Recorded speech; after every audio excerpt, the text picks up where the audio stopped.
বিসমিল্লাহির রহমানির রহিম।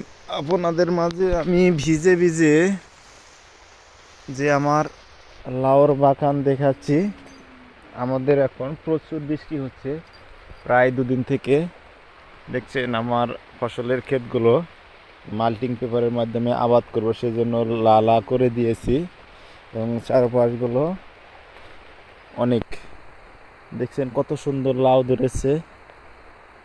এবার এই প্রজেক্টে লস, 5 লাখ টাকার প্রজেক্ট ছিল, সে জায়গায় লাখ একের মতো হয়েছে এবং পুরাটাই লস। কারণ বৃষ্টি হলে যে কি হয় তা বলতে তো আমরা জানি না। দেখছেন লাউয়ের যে প্রসিং যে বৃষ্টির মধ্যে ভিজে ভিজে দেখাচ্ছি। লাউয়ার প্রজেক্ট মনে হয় ভালো হবে, অন্যান্য প্রজেক্ট কী হবে তা সঠিক জানা নাই। এবং এই যে লালাটা করে দিচ্ছি বৃষ্টির পানি যাতে জমে না থাকে, এইটুকুই।